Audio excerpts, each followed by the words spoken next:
I thought the worst day of my life was when I saw a snake slither into my baby's crib. I was wrong. The worst day was when I saw my baby smile afterward, with glowing veins spreading from the bite, and my dog just watching began with stillness too sharp for a summer afternoon. Not a breeze stirred the curtains. Not a bird chirped outside. Even the wind chimes, always rattled with the slightest draft, hung perfectly still. I was folding laundry in the hallway when I heard the dog growl, not loud, not frantic, but low and steady, like a warning too old for words. I dropped the shirt and rushed toward the nursery. The door was open, sunlight pooling across the crib.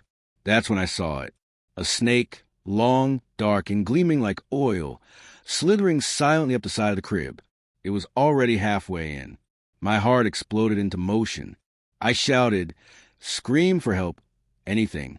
But my feet wouldn't move fast enough. And neither did my dog. He stood there, stiff as stone, unmoving. His eyes weren't on me. They were fixed on the crib, on the baby, on the snake, as if locked in some invisible standoff. Then, in one horrifying flash, the snake struck. A quick whip of his body, and the baby cried out, a short, sharp wail that stabbed into my chest like a knife. My world tilted. I lunged forward just as the snake pulled back and slithered out the window, like it had rehearsed this moment 1,000 times. I reached the crib, snatched my baby into my arms. His tiny arm had 2 fresh puncture wounds, small, but angry and red. I screamed the dog's name, furious now. Why didn't he attack? Why didn't he stop it? But he didn't flinch. Instead, he walked slowly to us, head low, eyes never leaving the wound. He pressed his nose to the baby's arm, sniffed once, and then he licked it. Once, twice, slowly, gently. The baby stopped crying. I stared, frozen, half expecting something awful to happen. But nothing did. Not yet. What haunted me wasn't the bite. It was the dog's silence. The way he didn't bark. The way he seemed to know. As if he'd seen this before. Or worse, as if he'd been waiting for it at first. I thought the baby was just calming down. His cries had faded into little hiccups. His fingers curled loosely around my shirt. But then I noticed the dog. He had backed away, slowly, as if retreating from something sacred or dangerous. His head was low, ears pinned, and he was staring at my baby's arm like it had started to move on its own. I looked down. The puncture marks were no longer red. They had turned pale, almost translucent, and a soft light shimmered beneath the baby's skin. Not glowing like fire. No, it was more like moonlight in a puddle. Strange, silvery, flickering just beneath the surface. The light began to spread. Veins that had once been blue now pulsed with a soft white glow, branching up his arm toward the shoulder, like tree roots searching for soil. I didn't know what to do. I held him tighter, hoping it was some strange effect of the sunlight, maybe reflection, maybe anything human, anything normal. But the dog whimpered, not out of fear, not pain. It sounded mournful, like he recognized something I couldn't. He approached again, but didn't touch the baby.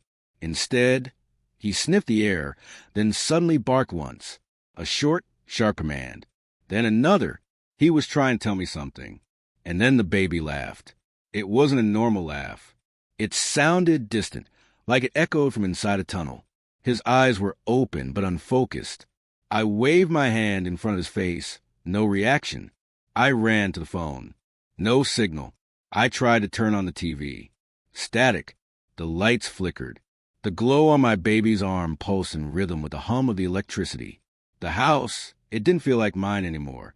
The dog suddenly growled, louder this time, more urgent, and stood between the baby and the window, as if something was coming, something that could see the light. In that moment, I understood one thing clearly. Whatever was happening, the bite wasn't just venom, and my dog hadn't just licked the wound. He had done something deliberate, something ancient. He wasn't afraid of the snake. He was afraid of what the light might invite that night. I didn't sleep. The baby lay in his crib, peaceful, glowing veins still pulsing beneath his skin like a second heartbeat. The dog sat beside him, eyes fixed on the crib, unmoving, not even blinking. I tried to tell myself it was over, that maybe the venom was flushed out, that maybe the glow was fading. But deep down, I knew it wasn't.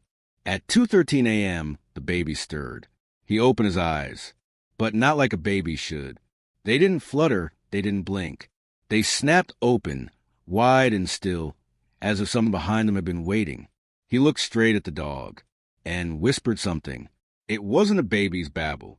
It was a word I didn't recognize, yet it chilled me instantly. It wasn't English.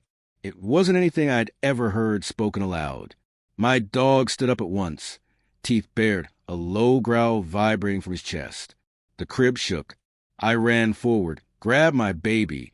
His skin was cold, glowing still. I backed into the hallway, heart slamming against my ribs.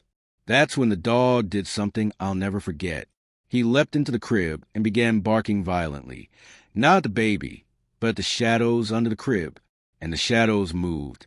I saw them stretch, slither, twisting unnaturally along the wall like they were alive.